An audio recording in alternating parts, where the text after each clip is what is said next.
ఒక్కసారి కొమ్మూరి గోల్డ్ కి కాల్ చేయండి. తాకట్లో ఉన్న మీ బంగారాన్ని విడిపించి మార్కెట్ ప్రైస్ కి వాళ్ళు కొనుక్కుని మిగతా డబ్బులు మీకు ఇచ్చేస్తారు. రైట్, బ్రేకింగ్ న్యూస్ చూస్తున్నాం మనం టీవీ స్క్రీన్ పై. ఇరాన్ పై డొనాల్డ్ ట్రంప్ మళ్ళీ బెదిరింపులు దిగారు. హార్మోజ్ ని ఓపెన్ చేసినప్పటికీ ఒకవేళ ఇస్లామాబాద్ వేదికగా చర్చలు ప్రారంభమవుతున్నాయి. మరికొద్ది గంటల్లో ఒకవేళ ఆ చర్చల్లో కనుక ఇరాన్ తగ్గకపోతే హార్మోజ్ ని పేల్చేస్తామని, ఇరాన్ని పేల్చేస్తామని, అణుబాంబులు వేస్తామని కూడా డొనాల్డ్ ట్రంప్ హెచ్చరిస్తున్నారు. సో ఇప్పటికే ఇరాన్ అమెరికా మధ్య సెకండ్ రౌండ్ చర్చలు ఇస్లామాబాద్ వేదికగా జరగనున్నాయి. సో ఇదిలా ఉంటే చర్చలకు ముందు యథావిధిగా డొనాల్డ్ ట్రంప్ మళ్ళీ బెదిరింపులు దిగారు. సో బుధవారం వరకు ఒప్పందం కుదరకపోతే మళ్ళీ దాడులు ప్రారంభిస్తామని కూడా ఇరాన్ని హెచ్చరించారు. ప్రస్తుతం తాత్కాలిక కాల్పుల విరమణ ఇప్పుడు అమల్లో ఉంది ఈ రెండు దేశాల మధ్య. ఈసారి డీల్ కుదరకపోతే కాల్పుల విరమణ పొడిగించనని చెప్పారు డొనాల్డ్ ట్రంప్. ఇరాన్ పోర్ట్స్ పై నిర్బంధం కొనసాగుతుందని, అవసరమైతే మళ్ళీ బాంబులు వేయడం ప్రారంభిస్తామని డొనాల్డ్ ట్రంప్ చెప్తున్నారు. అరిజోనాలోని ఫీనిక్స్ నుంచి వాషింగ్టన్కు తిరిగి వస్తున్నప్పుడు ఎయిర్ ఫోర్స్ 1 విమానంలో మీడియాతో మాట్లాడారు డొనాల్డ్ ట్రంప్. పాకిస్తాన్ వేదికగా జరుగుతున్న చర్చలు కొలిక్కి రావడం లేదు, అమెరికా షరతులకు ఇరాన్ దిగి రావట్లేదు, హార్మోజ్ జలసంధి, ఇరాన్ యురేనియం గురించి ప్రతిష్టంభన నెలకొంది. అయితే హార్మోజ్ జలసంధిని ఓపెన్ చేస్తున్నట్లు ఇరాన్ ప్రకటించడం కాసంత ప్రపంచ దేశాలకు ఊరట కలిగించే అంశం. అయితే జలమార్గాన్ని ఓపెన్ చేసినప్పటికీ అమెరికా దిగ్బంధం కనుక కొనసాగితే మళ్ళీ మూసేస్తానని ఇరాన్ హెచ్చరిస్తోంది. ఎందుకంటే హార్మోజ్ స్ట్రైట్ని ఓపెన్ చేయడం కోసం డొనాల్డ్ ట్రంప్ చాలా కష్టపడ్డాడు వాస్తవం చెప్పాలి. సో ఇక్కడ ప్రపంచ దేశాలకి కనిపించింది డొనాల్డ్ ట్రంప్ అక్కడ హార్మోజ్ని ఓపెన్ చేస్తాడు, కానీ అక్కడ దౌత్య ఒప్పందం చేసింది చైనా. సో అందుకని డొనాల్డ్ ట్రంప్ ఒక ట్వీట్ చేశాడు. మీరు చూస్తున్నారు మనం టీవీ స్క్రీన్ పై. డొనాల్డ్ ట్రంప్ త్వరలో చైనా అధ్యక్షుడిని కలుస్తానని, చైనా పర్యటనకు వెళ్తానని కూడా ఆయన చెప్పారు. సో ఇలాంటి నేపథ్యంలో ఒకవేళ హార్మోజ్ని కనుక మళ్ళీ మూసేస్తాను, అణుశక్తి గురించి మాట్లాడతాను, ఇస్లామాబాద్ వేదికగా జరిగే శాంతి చర్చల్లో కనుక ఇరాన్ మా మాట వినకపోతే ఇరాన్ని పేల్చేస్తానంటున్నాడు డొనాల్డ్ ట్రంప్. మొన్న మిస్ అయింది, ఇప్పుడు మాత్రం మిస్ అవ్వదని చెప్తున్నాడు. ఆల్మోస్ట్ ఈ అమెరికా కనుక మళ్ళీ హార్మోజ్ దగ్గర దిగ్బంధనాన్ని దిగితే, అయితే షిప్పులు వెళ్ళనీయకుండా చేస్తే కనుక ఇరాన్కి లాస్ వస్తుంది. పర్ డేకి కొన్ని వేల కోట్ల రూపాయలు ఇరాన్కి లాస్. సో అవి దిగ్బంధనం చేస్తే అమెరికా హార్మోజ్నే పేల్చేస్తాం, మేము హార్మోజ్లో ఉన్న షిప్పులన్నింటినీ పేల్చేస్తామని చెప్తుంది ఇరాన్. మరి హార్మోజ్ జలసంధి తెరుచుకోవడంపై చైనా అధ్యక్షుడు జిన్పింగ్ సంతోషంగా ఉన్నారని అమెరికా అధ్యక్షుడు ట్రంప్ చెప్తున్నారు. హార్మోజ్ జలసంధి తెరుచుకున్నట్లు ఇప్పటికే మనకి ఇంటర్నేషనల్ లెవెల్లో కూడా ఇటు మీడియా ప్రసారాలు, కథనాలు వెలువడుతున్నాయి. సో ఇరాన్ కూడా ధృవీకరించింది, లేదు మేము ఓపెన్ చేసాం హార్మోజ్ స్ట్రైట్ని ఎట్టి పరిస్థితిలో అని చెప్పి. మరి ఇప్పుడు ట్రూత్ సోషల్ మీడియాలో ట్రంప్ కూడా కీలక వ్యాఖ్యలు చేశారు. ఏంటది? చైనా అధ్యక్షుడు జిన్పింగ్ హార్మోజ్ జలసంధి తెరుచుకోవడం లేదా త్వరలో పూర్తిగా అందుబాటులోకి రావడం పట్ల ఆయన సంతోషంగా ఉన్నారని చెప్పి ట్రంప్ చెప్పాడు. సో చైనాలో జరగబోయే తమ సమావేశం చాలా ప్రత్యేకంగా, చారిత్రాత్మకంగా ఉండే అవకాశం ఉందని కూడా ట్రంప్ చెప్తున్నారు. అధ్యక్షుడు జిన్పింగ్ను కలుసుకునేందుకు తాను ఆసక్తిగా ఉన్నానని కూడా ట్రంప్ చెప్పారు.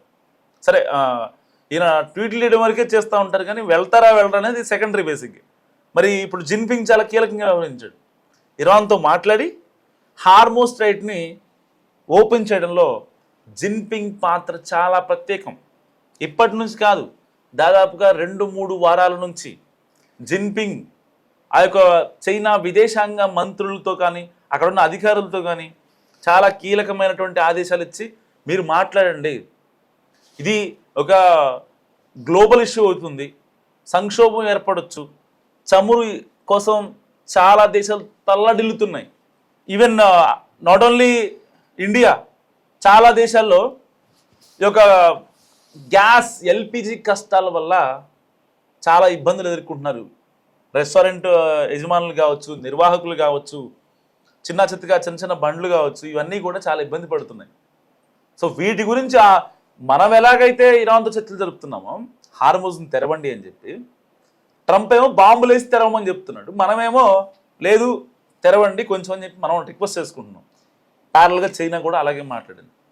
కానీ డొనాల్డ్ ట్రంప్ పాకిస్తాన్ని ఎలివేట్ చేయడం కోసం ఇస్లామాబాద్లో చర్చలు పెడతానంటాడు కాసేపు. పాకిస్తాన్ ఆర్మీ చీఫ్ మునీర్కి స్పెషల్ థ్యాంక్స్ అంటాడు, లేకపోతే పాకిస్తాన్ ప్రధాని షెబాజ్ షరీఫ్కి చాలా థ్యాంక్స్ అంటాడు, వాళ్ళతోనే మాట్లాడతాడు. ఇప్పుడు ఫైనల్గా కళ్ళు తెరుచుకున్న డొనాల్డ్ ట్రంప్ చైనాని ప్రశంసించాడు. సరే, వాళ్ళ ప్రశంసలు డొనాల్డ్ ట్రంప్ అప్రిషియేట్ చేసినా అప్రిషియేట్ చేయకపోయినా చైనా ఏం పట్టించుకోదు. చైనా తన అవసరాల కోసం, తన మిత్ర దేశాల అవసరాల కోసం మాట్లాడింది అంతే. సో అది ఆబ్వియస్లీ మనం కూడా దాంట్లో ఒక భాగమే. డైరెక్ట్గా ఇన్వాల్వ్ అవ్వలేదు పాకిస్తాన్ లాగా, అంతే మనం. కానీ పాకిస్తాన్ డైరెక్ట్గా ఇన్వాల్వ్ అయినా అక్కడ జరిగిన మంచి ఏం లేదు, చెడే జరిగింది. ఎందుకంటే ఇరాన్ ఒప్పుకోదు కదా ఆ కండిషన్స్కి. అసలు పాకిస్తాన్లోనే మీటింగ్ అంటే ఏ దేశం కూడా సఖ్యతగా లేదు. టెర్రరిస్టులు వచ్చి ఎప్పుడు ఏ క్షణంలో దాడి చేస్తారో భయం వేసింది చాలామందికి. అందుకే డొనాల్డ్ ట్రంప్ కూడా పాకిస్తాన్ అంటే రాలేదు. ఎందుకు? టెర్రరిస్టులు ఎక్కడి నుంచి దాడులు చేస్తారని భయం వేసే. సో ఇలాంటి కాన్సిక్వెన్స్ మనం చాలా చూస్తూ ఉంటాం. సో ఇప్పుడు అలాంటి డొనాల్డ్ ట్రంప్ కళ్ళు విప్పి చూస్తున్నాడు ప్రపంచాన్ని. జిన్పింగ్ని పొగిడాడు. త్వరలో నేను చైనా వెళ్తా, జిన్పింగ్ని కలుస్తా, ఆయన హ్యాపీగా ఉన్నాడు అని చెప్పి. సో ఇలాంటి కేసెస్లో ఇరాన్ మాట వినకపోతే మళ్ళీ దిగ్బంధనం చేస్తా. హార్మోస్పై ఇప్పటికే ఇరాన్ బాంబ్ బ్లాస్ట్ చేసింది.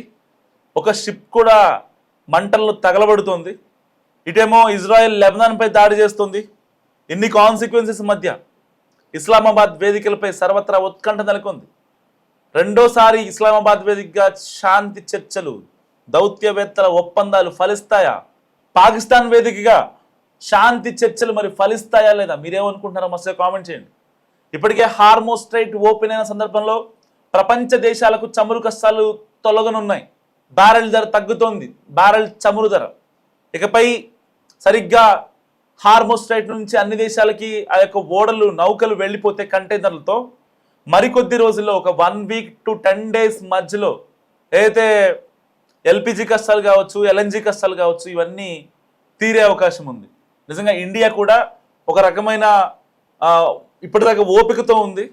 ఒకవేళ అంటే మనం దాడులు చేస్తామని కాదు, కానీ మనం ఇరాన్తో మాట్లాడుతున్నాం. ఇరాన్కి మన నౌకల్ని పంపించడానికి సిద్ధంగానే ఉంది.